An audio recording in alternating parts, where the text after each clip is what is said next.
Welcome, everyone. I'm Jonathan Fishman, and I'm joined by my good friend Loren Fogelman, and we're here for part 6, excuse me, of our continuing series this year of increasing profitability by working with law firms. Today's session is your strategic plan for 22, making it the best year ever. I'm going to share my screen, and we're just going to do a quick little introductions and announcements just to get things rolling. I should probably make it present and make it look pretty. And so this is our session for today. A few little announcements for today. So we will be participating, LeanLaw, in the QuickBooks Connect conference on November 3rd and 4th. We're excited to be part of that community and see what improvements Intuit has made on their exercises from 2020, which was maybe not the most perfect experience for everyone, but this is a company that that tends to get better as they go along. In previous sessions, I've mentioned what we call our masterclass. A lot of times folks say, how do I get to learn more about LeanLaw and how it works? We have what is called a masterclass series. I'm going to be sending a link through the chat that will show you previous sessions, and I'm going to kind of show you some things that we're going to do. That's happening with our CTO, Fred Willerup, and our head of customer success, Chase Sullivan. Our next meetup, and you'll all be invited to it, is the state of LeanLaw. And myself and my and our management team, now we've grown, used to be just Gary Allen and Fred Willerup. And now we've grown a bit. So we'll do and host a State of LeanLaw where we will review what we did last year, but then lay out our vision for the year ahead. And exciting things are happening within LeanLaw as we grow and build our product and our community. So we're excited to have you doing that. As I mentioned, that masterclass, I wanted to just highlight some of the topics that we're doing. This month on November 10th is going to be a deep dive into reporting. And I would encourage everyone to attend that who's interested in understanding law firm reporting. That will get into compensation tracking, realization, productivity tracking. This is not a class on how to get a P&L or a balance sheet or some of the kind of core financials with LeanLaw. This is really about law firm reporting that extends and looks at the overall compensation and productivity for the law firm. But you can see some of the other deep dives there listing. And again, just in a moment, I'm going to get through that link. So today, just to set the table a little, as I mentioned, we've done 6 of these, Lauren. This year has happened. It's not happening, it has happened, and it's gone by quickly. And 21 has been really exciting for us. But you can see the host of programs that Lauren and I have done, webinars that we've done. We are staging 2022, so look out for that schedule. That will be happening. And in just a moment, I'm going to send over some links that if you missed any of them, our last 5 steps to packaging your services, those are all available in YouTube as recorded versions. And again, I'm going to send a link for you to access that in just a moment. And you can see today we're setting up your strategic plan to make 2020 best ever. So I'm going to stop that share and get back to the content. And I'm going to start with a poll. Before we get going, starting with a poll. And so I can get those links out. So here is, I want to make sure that here's the poll. So there are 3 questions. If you could all take the time to answer them. And during the course of today's session, we want this to be as interactive as possible. So feel free to ask questions and engage us. If you have a question, if you don't agree with us, whatever it might be, use that chat. We'll be negotiating our conversation and the chat, but we're really happy to bring you into the dialogue and make sure that that we're answering everyone's questions and that. So just a few more minutes on the poll, and I'm going to end the poll. So interesting results. The majority of you have been with us before, and welcome to those who haven't. The majority of folks, the question was, do you work with LeanLaw or do you work with law clients? And the majority of it have wanted to, well, actually 44% said they don't, but they want. And the rest of them are there. 33% were yes, 1 or 2, and only a few folks had it as a majority of their practice. And the majority of, not yet. We'd like to see more of you guys as LeanLaw accounting pros. 56% of you said you weren't. So I'll make sure that we send out a link as a follow-up for you guys to check out our LeanLaw Accounting Pro program. It has much better structure, energy, and learning. Remember that program is about community, collaboration, and education. And it's all about helping law firms, helping accounting professionals win and serve law firms. Okay, Loren, to get things going, I want you to just set the table. Some of us have attended here, but others haven't. So let's make sure we understand who you are and what's your background, and just a little bit about how you got to do what you've been doing, what you do today. Thank you, Jonathan. And if anybody has heard my story already, please just bear with me while I introduce myself. But basically, I'm a sports psychologist turned business coach. And what I have seen is that there's so many similarities between athletes and really growth-minded accounting professionals. And then there are 3 differences. The very first one is we wear different uniforms than athletes do. Number 2 is we are aiming for different numbers than athletes are aiming for. And 3 is athletes right from the very beginning have someone on the outside that is mentoring them, training them, coaching them on how to be able to really get to their best as quickly as possible, top of the game. Whereas business owners, we tend to be a little bit more independent, where we love serving our clients, but asking for help is not something we do as easily. So that is what I do, is I actually work with accounting professionals, showing them how to be able to increase their revenues while lightening their workload so that they don't have to burn out or feel like a slave to their business. Instead, they take charge of their business instead of their business taking charge of them. Thanks for that, Loren. So I always love doing this to set the table. Now, today's conversation is pretty self-explanatory, right? We're doing a strategic planning, and I think that explains it. But what I want the audience to know before we get going is you constructed this 6-part series. And of course, the crescendo is let's apply some of this to 2022. That's what we're here to do today. But could you help the audience just reconnect with what were these things that we did coming up to here? Why were these meetings important? Earn more from your cleanup projects, 5 steps to fire your non-ideal client, and so on. What was the mission there, and how did they blend together to kind of get us to where we are today? Well, basically what I feel is that as accounting professionals, you have all the skills and resources to do the work. You have the skill sets, you have the expertise, but so often you are positioning yourself as a technician instead of leading with your expertise. As a result of that, clients see you as a commodity, which requires you to then continue to be price competitive. And that's why we came up with this conversation, this whole series, Jonathan, is because I wanted to inspire you and give you actually the tactical steps of how to do it, to be able to 5x your practice, to be able to increase your revenues without having to devote additional time into your practice, by understanding what clients highly value and realizing it's not necessarily more of your time. So that's really why we did this, was to be able to give you the ways to be able to 5x your practice. And it actually goes with you positioning yourself as an expert as opposed to a technician. Yeah, I mean, I not only have I learned a ton this year, but I've actually watched it. I've watched the accounting professionals that are close to us, and we see them in our sales process, we see them in our services, actually adopting the thought process, the logic, the theories that you put forth. I mean, we've seen folks actually come in and be coached by you, and I've watched their practices blossom and their focus, and they get time back and do things, and all the benefits that we've talked about. So, and they make more money. That's not yeah, they make more money.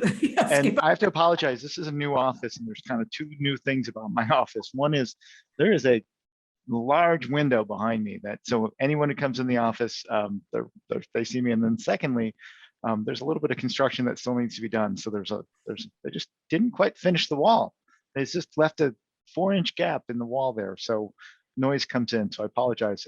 So Loren, let's get at today's session, and let's talk about what's today's mission statement. What's the focus for today? Well, today is about not allowing 2022 to grow randomly. And you can do that and still get results, but I feel that you're going to be more likely to hit the numbers that are important to you by dialing in and really knowing what it is that you want to focus on instead of having other people tell you what you ought to be doing. I want you to take charge of 2022. So we're going to kickstart it now by focusing on strategic plans, what it is, why you want to have it. And basically, you're more likely to grow your dream firm when you define your destination. So you put forth this, and I think this is important because we're going to talk a little about a strategic plan versus goals, and that's going to be kind of what we talk about. And I can tell you at LeanLaw, we've been working really, really hard, and in the 5 years that I've done this, every year we get smarter and more disciplined at our strategic planning, how we want to grow the company, and being very methodical, overt, and conscientious about doing it as a function of running our business, meaning working on the business versus in the business. But you've talked about and maybe you want to touch on this right now, or maybe you want to hold it. So feel free to punt on this one. But you talked about the value formula, and I think that kind of sets the table here a little bit about what we've done. Or should we move on and talk a little bit more about? You want to set that up? Yeah, basically, it's really what I do with all my clients is really leading with value as opposed to tasks and activities, to be able to have clients recognize why they ought to work with you, and then they're not as price sensitive. So there's 3 parts to the value formula. It's first of all, being able to recognize your firm's value and understanding how to communicate that to attract those high value clients to you. And then the next part is being able to price for value, which separates your fees from time and allows you to increase the value of a client because you're pricing the client instead of your time and services. And then number 3 is actually enrolling high value clients, because let's face it, in the beginning, you probably accepted a wide range of clients from low value to high value, but you realize that not all clients are created equal. And sometimes even your highest paying client might actually be a low profit client because of the extras that you're doing for them, but you might not be charging them for. So those are the 3 parts of the value formula: is your firm's value, pricing for value, and enrolling high value clients, because they are a dream to work with. Yeah, and it's so important about understanding, and I really encourage you. I put a link in the chat session back to Lauren and my previous webinars, and I mentioned them earlier. But this idea, these 3 concepts, we've really worked on all during the course of this year, and it's understanding your value, your firm's value. I mean, and the value of your pricing and how that translates and begins to articulate that, and of course, understanding what a high value client is, and divorcing yourself from those bad clients and only working with the people that spark a little joy. So it's super important. It's really what we've been lecturing is not the word, chatting about all year. So, you obviously, someone comes and talks to you, they want to grow their firm, right? I mean, that's like fundamental. That's like what you do every day. It's like I go to a doctor because I've got some issue that I want to discuss, except for my checkup. But how do you plan this? Like, how do you plan to grow, right? How do you coach people on that? I have a goal. If Martin Luther King would have started his speech with that, it would have fallen flat because it wasn't inspiring enough to motivate a movement. And I want to just say that most of us start out with thinking about goals and goal setting, but I want to just encourage you to step away from that and to recognize that instead of a goal, which is very, very binary, zero-sum game, either you're succeeding or you're failing, there's very little gray area in between, you really want to look at something that's going to inspire you and be something that you continue to go back to over and over again, instead of doing it once and then filing away until the next year when you have to get it out and you go through the exercise again. So I want to encourage you, business plans are good. Actually, Constant contacted research, and on their survey they found that 63% of professionals actually do a business plan 1 year in advance, but there's something better than goal setting, and it has to do with the strategic plan. And, in lean law world, just to kind of shape that, I mean, I almost think goals are derivatives of strategic plans. And I think they're more tasks than they are really strategic planning. And we adopted in the early part of 2021, a methodology for managing our company called EOS, the Entrepreneur's Operating System. And it was based off of a book called Traction. And it really comes down to, just to kind of highlight what you're talking about, a 10-year vision, a 3-year picture, and a 1-year plan. And the derivative of that 1-year plan is quarterly, essentially we call them rocks, tasks. So we're going to do a poll. I got to remember to do my polls. So we're going to stop for a second and do a poll and say, with what frequency do you work on your business? Now, this is important, the difference of working in your business versus on your business. Okay, we're going to have this open for 20 to 30 seconds, or when I see a certain percentage of you folks have participated.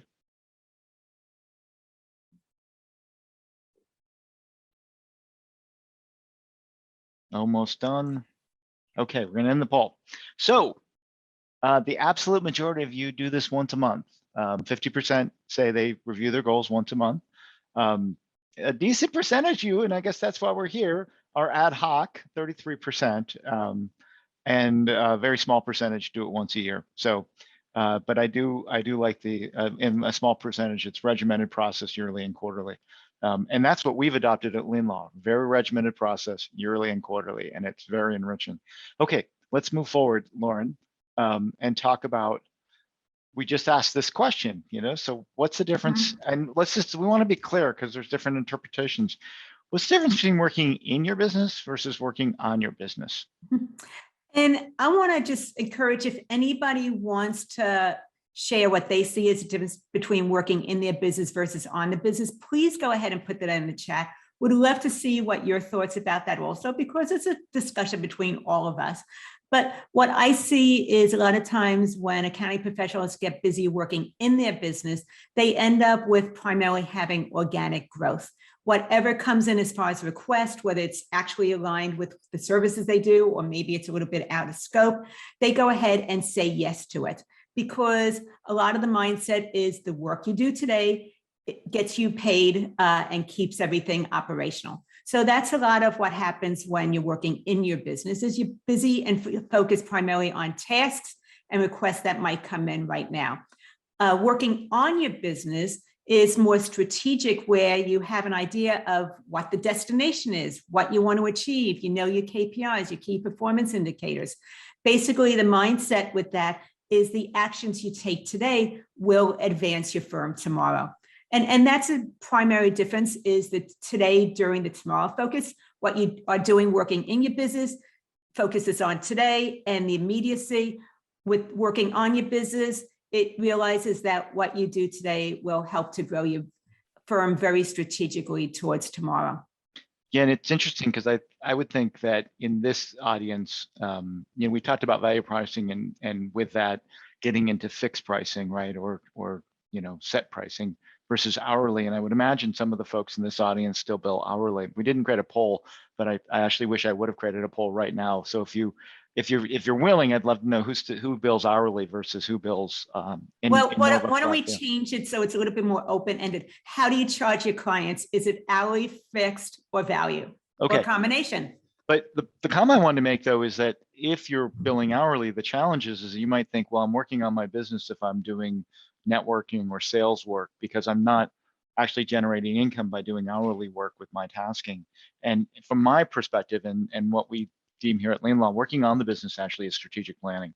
It's actually developing new processes, new procedures that have very little to do with the core functions of the job, which is processing the work and doing sales. And I can imagine it's challenging for this audience to work on their business if they're as small business owners.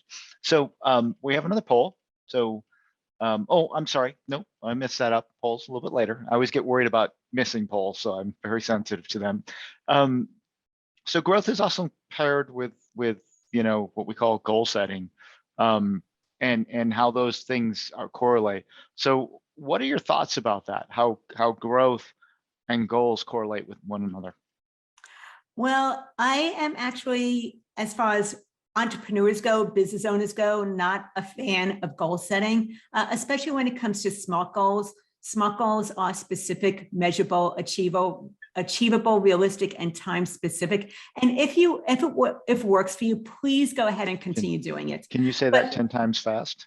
Yes, specific, measurable, achievable, realistic, and time specific. There you go. Sorry. Anyway, I believe that they are good. They're better than not doing anything. But SMART goals have some built-in flaws. Basically, what it is that you're putting down there is very externally driven. It is something that might be influenced by somebody else as opposed to you. A lot of times people come up with business plans and goal setting because somebody else is encouraging them to do that. The other thing is they're very static, as I was mentioning before. Zero-sum game. Either you are succeeding or you are failing. And in my opinion, I don't really see SMART goals as being very inspiring because they're focused more on the tactical things and the action steps as opposed to the reason behind it. Therefore, SMART goals are good. They're better than nothing, but I think that there's a better way actually to be able to move your firm forward. And as you've been talking about over and over again, like you, I'm a fan of strategic plans. Well, I think that SMART goals are hollow because they really don't have typically they don't have a connection to a vision and a longer term plan. So they're like, oh, I need to go get 10 more clients because you're looking at your cash flow and saying, hey, I need to set a goal of doing this. And I think SMART goals are fine as a derivative of a bigger picture and a bigger process and understanding what your, again, what your 3-year picture is and 1-year plan. And that's why I think they fall short. They're just, I'm going to create a SMART goal because today I feel motivated to do this thing, or I'm motivated because there's such pain in my business versus really smart strategic planning. Mm-hmm. So here's my poll, the one I was talking about earlier. What is your growth plan? And by the way, I put the link out to Traction because I mentioned it. I don't mean to be drinking the Kool-Aid on Traction, but it's been profound in helping LeanLaw be much more efficient in how we organize our business. We've got halfway through the poll. So what's your growth plan? I don't want to queue up the results in case I. No. But while they're doing that, I just wanted to say with SMART goals, people don't even know how they came into existence. They were actually formulated around the 1970s because it was a way to be able to boost the economy in corporate America.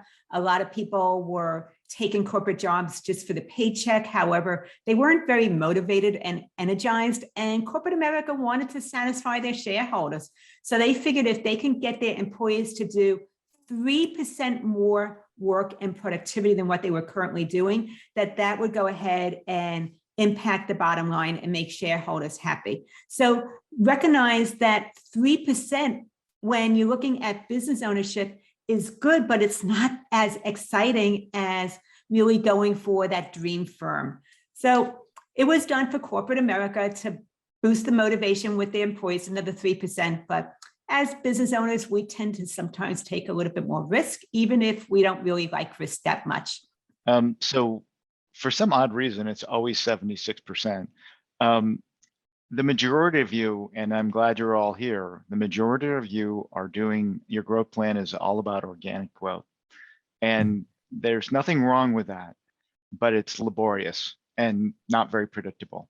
And so I hope if anyone comes out of this meeting that there is some efforts about strategic planning that can help move away from, you always want some organic growth, but more overt intentional methods of saying, how do I want to grow my business? Even if you want to grow it in a very small manner. So the result, I said the result, more than half of you, it's organic. The rest is blended between the three. And Linda, thank you for mentioning that you didn't get the links. I realized I was sending it to you, Lauren, and you already have those links.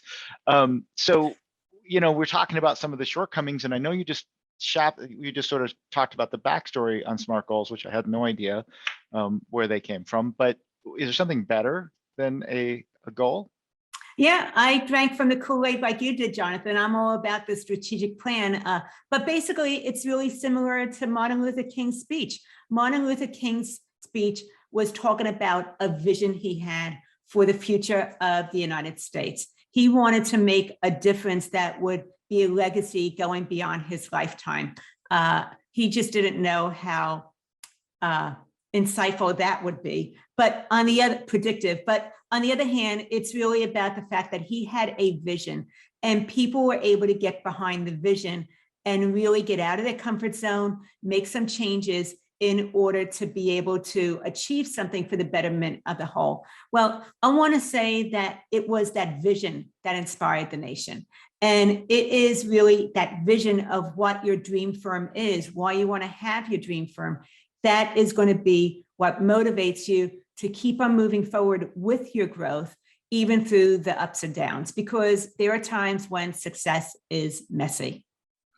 So I think that is, super important what you said. And when we think about that vision, it's very difficult to go backwards. And there's a book called Good to Great. It's a really popular and By Gay well Hendricks. respected.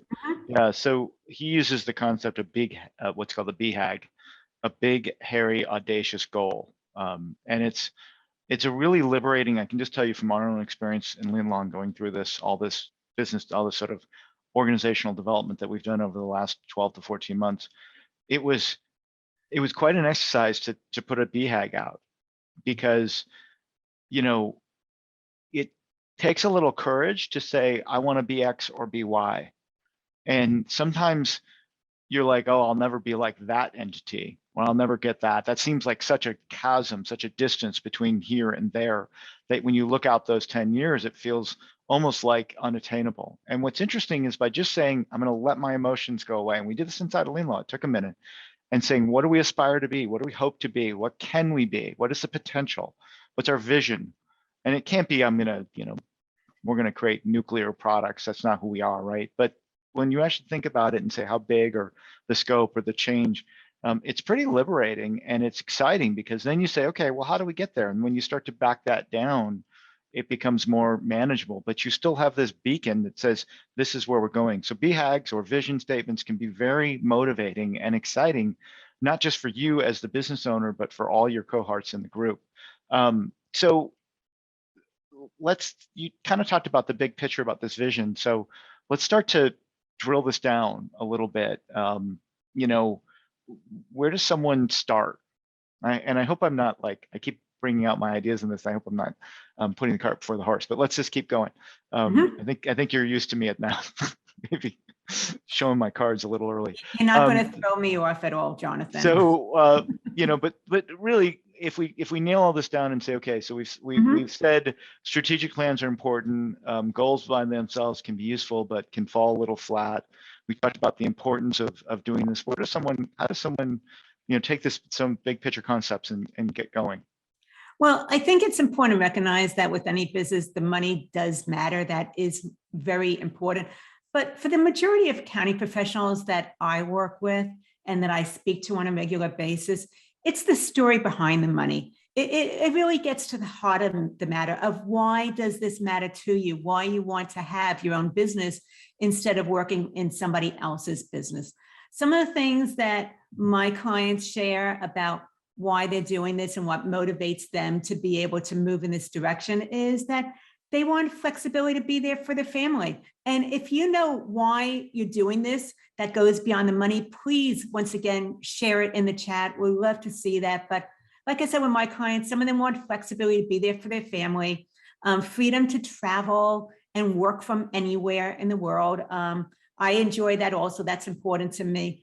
Funding your retirement so that you're not depending on Social Security, whether it might be there or might not be there. One of my clients, the reason she wants to do it is she wants to build a church for her church.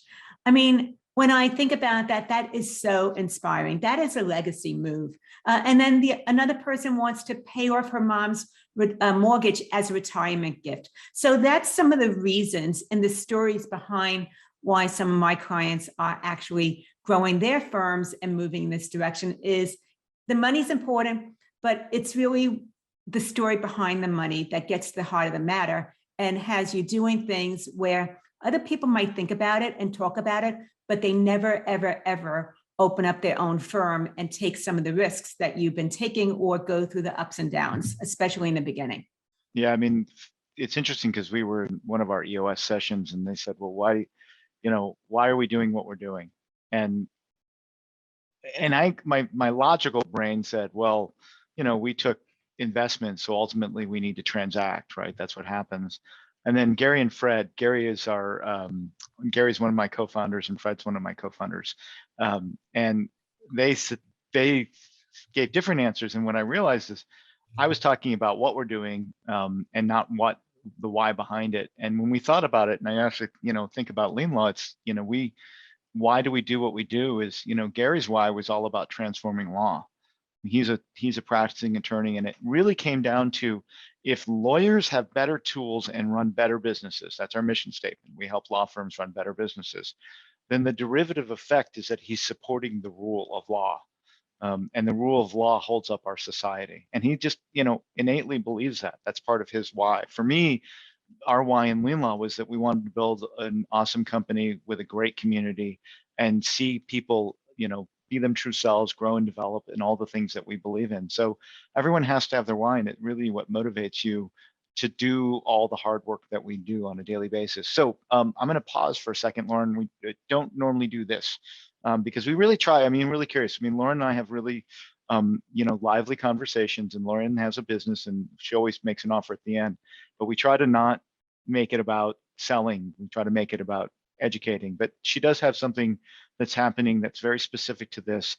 And we both, talked it out and thought it was okay to stop the conversation. So could you introduce this retreat that you're talking about, please?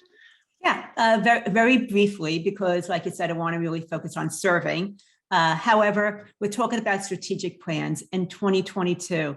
And some of you might realize the benefit of doing this, but haven't quite carved out the time to make this happen and realize this is the time for you to take charge of your business instead of your business taking charge of you.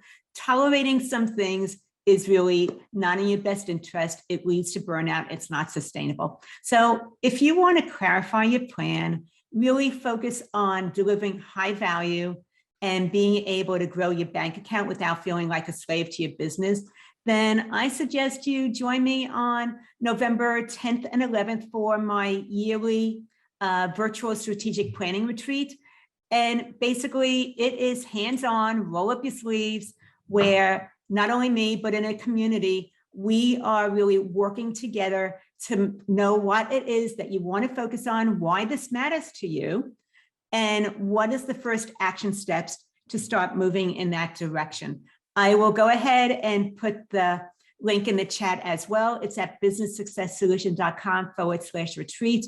All the details are there. It is an investment of $397. It's actually my lowest priced investment that I offer the whole year, but I absolutely love being able to help you and get my hands in your business so that you can earn more and lighten your workload at the same time. So when thanks, Lauren, for that. And sure.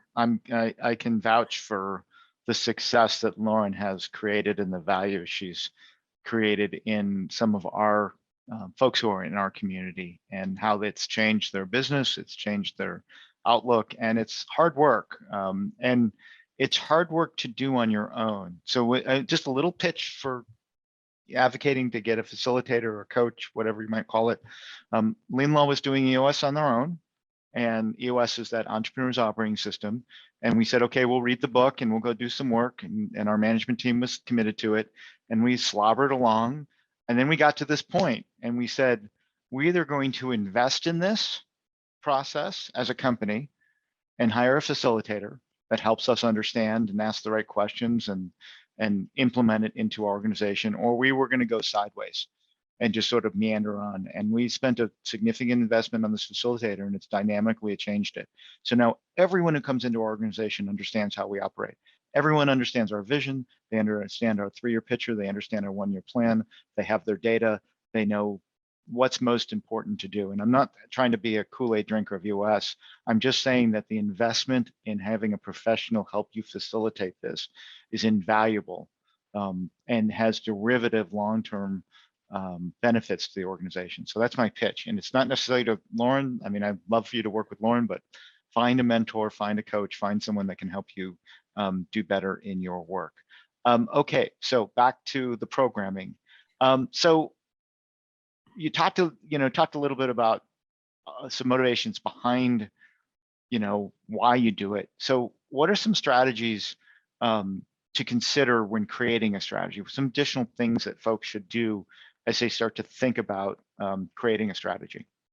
Well, this is really about moving towards your dream firm very, very intentionally. And I have 4 steps that I wanted to be able to really give you to inspire you to be able to get things down, get the clarity, and understand why you're doing what you're doing. And then when requests come in, they're aligned and you can see whether something is going to help you move forward in that direction, or maybe it is a squirrel you're chasing, which might feel shiny at the moment, but not help you stay focused on where it is that you want to go and who you want to serve. So the very first thing you want is your vision, because that's your destination. It's similar to having a dream. You want it to be personally meaningful, and the more meaningful, the better. Some of the questions you might want to ask when you're thinking about your vision is, how does your dream firm look like? What are the components? What is the income? Who is it that you're working with? How many clients? What does your staff look like? And really dial that in, because the more specific you can be, the better it is in informing your brain as to what's important to you and what it is that you want to achieve. The other thing to look at as you're coming up with this vision is, how does it support your lifestyle? Because I am positive that you have made some sacrifices in order to have your firm, and you deserve to get back your personal time, where your firm ought to raise the quality of your life instead of drain from it. Oh, say that again. That's really important what you just said. I'm sorry to interrupt you, but I want everyone to hear this. A successful firm does what? Say that again. Your firm raises the quality of your life instead of draining it. I know too many accounting professionals work 7 days a week, 70 hours a week at the cost of their family, maybe personal relationships, personal health, spirituality. And that's not the reason that you went into business. I want your business to support you and raise the bar of your quality of life and give you back those rich things instead of take from it. And go ahead, sorry. And the last thing about the vision part is, once you have your dream firm, what would be different? Think about the things that maybe you currently tolerate that you choose not to tolerate any longer. Think about how you might change and step up differently or offer something differently that you don't feel that you can currently do now. So that's the vision part of it. And then the second step, the strategy, is really setting those milestones. As you talked about earlier, you see goals as more like milestones along the way. And I agree with you that you want to have that destination, which is your vision, but now we need to come up with the milestones of what are some places that you want to achieve to be able to let you know that you're moving in the right direction. And when you have milestones, they will actually create a mixture of excitement and anxiety, because you're excited that you're moving in this direction of what's possible finally, but they're going to challenge your limits. And that's where some of the worries and some of the concerns might happen, where you start to maybe second guess yourself, where you go back and do more research instead of taking action. So you do want to have milestones, and that's part of your strategy. Number 3 is action. This is where you've got to finally stop doing the research or thinking about it or worried about what people will say or being challenged on this, and you need to get going. The one thing to recognize is that you're not going to know the entire plan laid out, because some things you just haven't been at that point yet. You don't know what to expect. Therefore, when you start with action, you just start with that one step that's in front of you right now. And as you continue to move forward, you will gain insights and the plan will start to reveal itself. And then the last part, which is so important, Jonathan, and you were the one that really inspired this 4th action, was community. That's because growth doesn't happen in a vacuum. It's similar to Frank Sinatra. Frank Sinatra didn't move his own piano. He had a whole crew and team behind him that allowed him to show up and be the talent. He had managers to schedule and book him. He had roadies that broke down his sets and got them onto the trucks and then set them up at the next venue. So think about who is in your community. It could be your network, referral partners, staff, LeanLaw, accountability partners, and other people that I might not have thought to mention. But think about who is in your community, because your success does not happen in a vacuum. It's similar to Jonathan and I. We support each other. Jonathan's part of my community and I'm part of his. And I am so appreciative of the things that we do to support each other moving forward. Yeah, so I want to review that because, and just talk about this. Think about if you didn't, because I think this is just the heart of what we're talking about today, and we'll do a poll and we'll make sure we'll get to all the content, but just think about it in the way that this context. Think about if you basically say, I'm going to take action, but you don't have a good strategy. So now you're just going out and you're doing what you think in this moment, and there are a bunch of unconnected tasks that aren't in alignment with your strategy. And think about if you create a strategy without a vision. Well, now you might have executed something, but you get to a place you're like, yuck, I wasn't connected with what I really want. And you find yourself in a destination, you're like, maybe I don't like the clients, or maybe I don't like the domain of clients that I'm working with, or maybe I built a much larger company and I have all this success, but I'm unhappy because I'm disconnected from working in the client, whatever it is. I had this, with one of my former companies that I started, where I was completely disconnected with what I was creating. My vision for what I was creating was disconnected from my strategy. And I found myself at a place where I'm like, yikes, I created the wrong thing. And it was unsuccessful and ultimately failed. So it's really about that. I really want to just reinforce what you're saying, Lauren, in that it's really about having vision about where you want to go and why you want to go there. There's a gentleman named Simon Sinek that did the golden circle, and I'll put a link in. It's not directly related to this because it talks a lot about products and things of that nature, but there's a really key important lesson to be learned with his start with why concept. But it's a sequence, because when you have a good vision, then it's easy to develop a good strategy and the action and task. The other thing that I would say is, once you have those sequences that she's not mentioning, data is important, and writing really smart, actionable items to do. We're learning how to do that inside of LeanLaw. How to write really, I was just working with one of my colleagues today, and she wrote this really eager, exciting, we call them rocks. And I'm like, Tracy, you're never going to get that done. So let's break it down. And we broke it way down. And I said, let's just focus on what's most important. And we broke that down into a bunch of chunks. And now she's got to really, to your point, start with what you can in front of you. Now she's got these 5 things that she's going to do that are totally manageable. She can get them done in the period. Once she gets that done, she'll build from that, and so on. Okay, we're going to do a poll. And the poll is, what's your typical reaction to unexpected challenges? Because there will be speed bumps and potholes and angry people and oh my gosh, days yeah. ahead. But with that, I want to say that some of my best successes happened on the heels of failure. Yeah, I'm going to make one comment about this at some point. And I'm putting the link up to the golden triangle. Where are we? Simon. The golden circle. I keep saying golden triangle. That makes no sense. That's something else. Golden triangle. Here's the video. It's an old TED Talk video, but it's right here. Okay, let me get off of Simon. Okay, we're done with the poll. Let's see.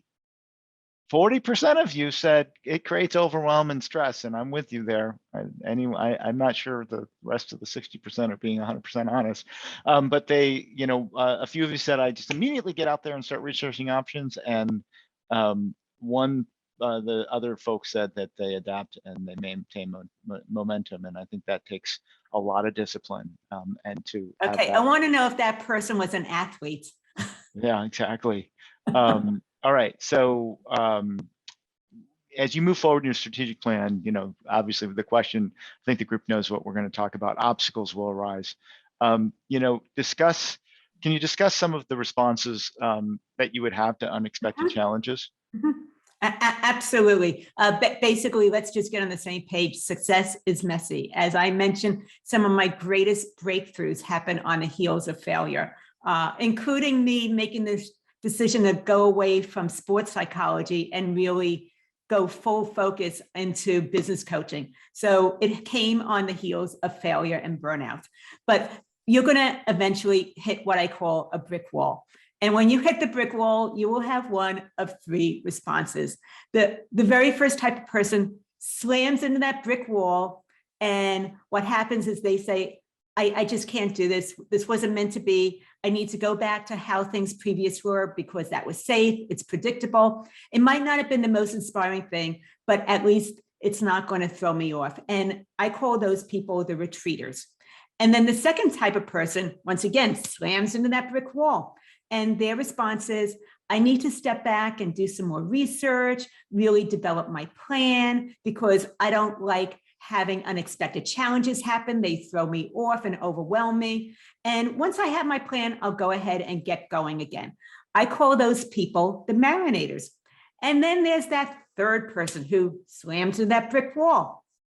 And that person is looking for any way to maintain momentum and keep on going, whether it's through it, around it, above it, anything possible, because they recognize that it takes less energy to keep on going and course correct than it does to have starts and stops. Now, the other thing to recognize also is that if you see yourself as a retreater, a marinator, or an implementer, and you're not satisfied with it, you actually can do things to start to change it. But we all are one of them at one point in time, just depending on what the challenges are ahead of us. So at some point, you might have been a retreater, or at some point you might be a marinator, at one point you might be an implementer, and that we all can move in and out of all three of those. And therefore, it's not a right or wrong. It may just depends on how important something really is to you and whether you're interested or committed. And the difference between interested and committed is interest you'll do and move forward for as long as it's convenient until it gets messy, and then you'll stop. And then when you're committed, you'll move forward no matter what. You're not taking those obstacles or no's as a reason to give up and quit. Yeah, it's interesting because as you were talking about that, I'm like, aren't we all three at given times? And it's interesting how you qualified that by saying, well, how tied into this are you, right? Because if it's core to your strategic plan, then I would imagine your tendency is that you've got to find a way to implement it or adjust because you found some new information that you didn't have, which then kind of gets you back into the marinade, back to implementer, right? So, or you find retreat, hey, I guessed wrong in my strategic plan. And now I've discovered, because you said earlier, hey, you don't know the whole roadmap. It's like looking out in the horizon. I can see pretty closely what's in front of me, but out there, I generally know it's that direction, but I can't see it. I do want to add one thing onto that also. With the implementers, they are willing to fail right now in order to succeed tomorrow. And the other thing is that they don't allow failure to define them. They realize that there's a lot of successes that are tucked into that failure. And so their perspective about failure is different than most other people. Yeah, I mean, I got fired from a job once, and I say that fluidly now, and it took me a while from doing that. Just once, only one time. And it was really hard to deal with that. And I learned how important, I mean, I've started companies that failed, and I could spin it and tell you why it was successful, but the bottom line, it failed. And the truth is that, now where I am in life, I can say, with confidence, how much I've learned from them and how much I value, even though those were painful and emotional experiences, how much I value what it has taught me. And, when people are thinking about investing in LeanLaw, I talk a lot about, what I've learned from my mishaps and failures, because they're buying that insight, right? You're investing in that insight that you're hoping they don't make that mistake. I want to give everyone in this group one tip about failure and about hardships in businesses, which is this. Something magical will happen in your business. You'll get a call from a client, you'll win a contract, whatever it is, that you're like, yes, it's working. And you walk away and your hands are raised and you're super excited. It'll happen to you in your business. And I encourage you to do this. In that moment, have the discipline to stop and write yourself a note as to how it feels, how it emotionally feels, how it charged you up, how excited you are. And I tell this to other entrepreneurs all the time, because there's going to be so many moments where it stinks and it's awful and it's low and you think it's going to fail. And that is a reality. There are days that you feel like an imposter, all these different things. I've had this personal experience. And I take that note out in those moments and I read what I wrote to myself in that moment. And it reminds me of my vision. It reinforces my passion, and it says, hey, what is this negativity really about? And it allows me to become an implementer versus someone who might retreat from it. And so I encourage everyone to take that moment. If something awesome happens, capture that in some way, video, note, whatever it is, and pull it out when it gets bad, because it will get bad. Okay, let's keep going. So how do you, I'm laughing at myself because I think I should have said this later. Do you have any, so when you think about, from your perspective, I mean, I gave one tip about dealing with momentum through ups and downs, but how do you coach that? I mean, I know you have I have this little tactic, but that's just a little tip. You have a process here. So could you coach the group and tell us how you kind of help advise people on maintaining momentum as businesses move up and down? Sure. Basically, I want you to think about what are some of the things that you're currently tolerating in your firm, and would love you to be able to just connect with maybe even 1 to possibly 3 things that you're tolerating. Could be people, places, activities, but my guess is that there's something that you're tolerating.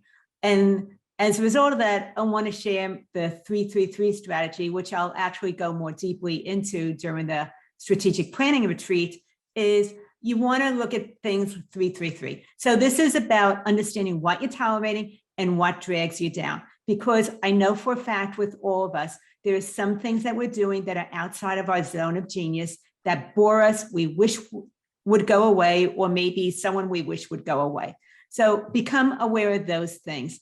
And what you want to do is, if every 3 months, you want to take some time to work on your business.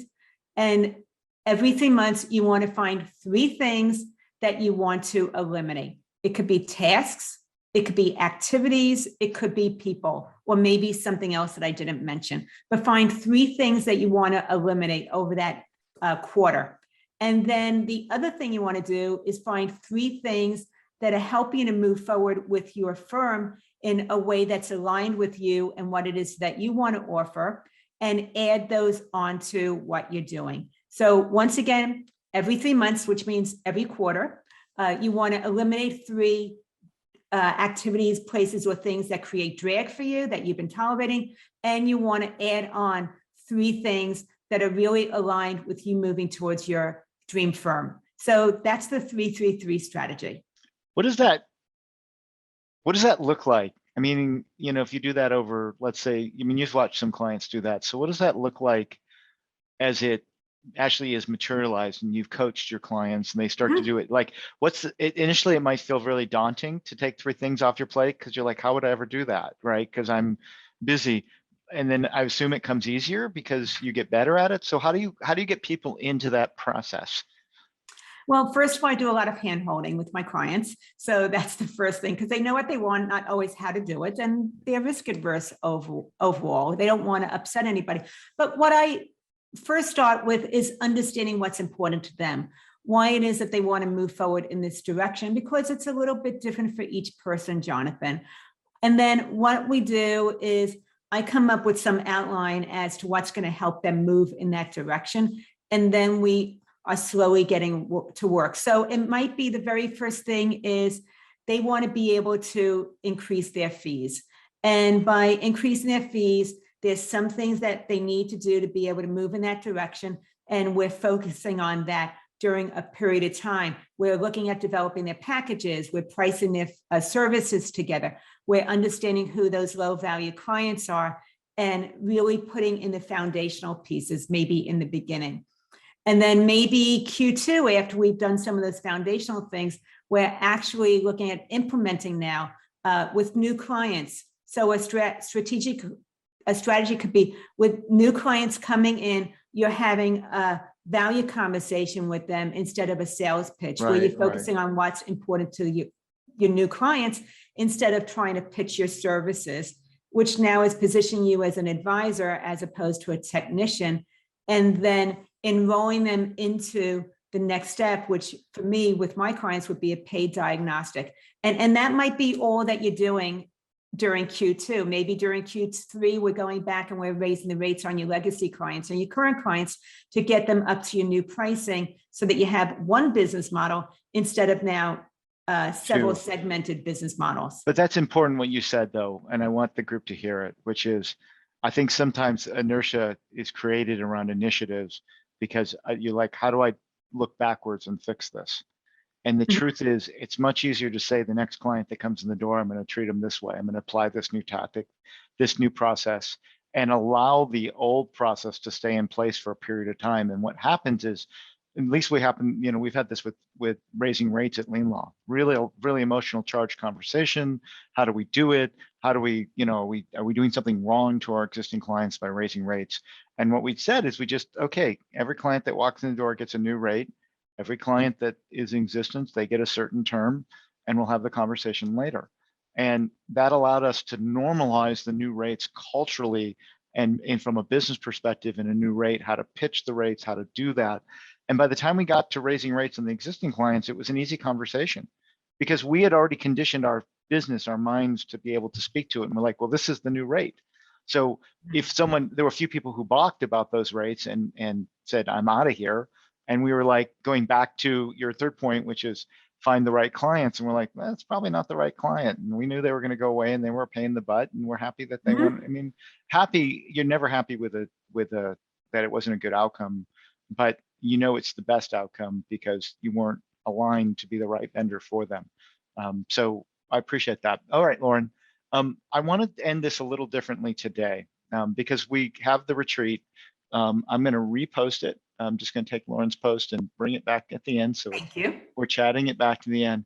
So you've already pitched what the next step is. So I'm going to ask you to end this in a slightly different way, which is, can you synthesize, if they're not quite ready to get into your retreat or engage you, can you give them 1 to 3 things just in summary of what you said today that they could walk away and think about between now and the end of the year? I want everyone to go to Loren's retreat.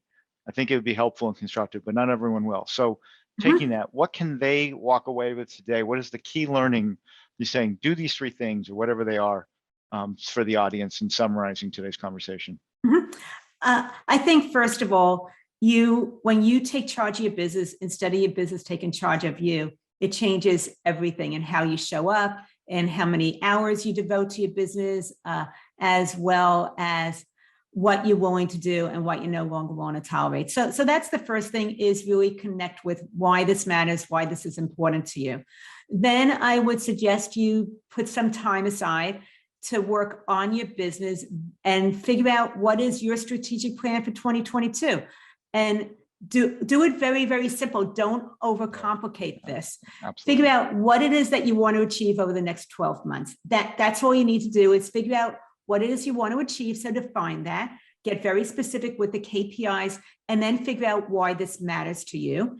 And then just follow the 3-3-3 plan.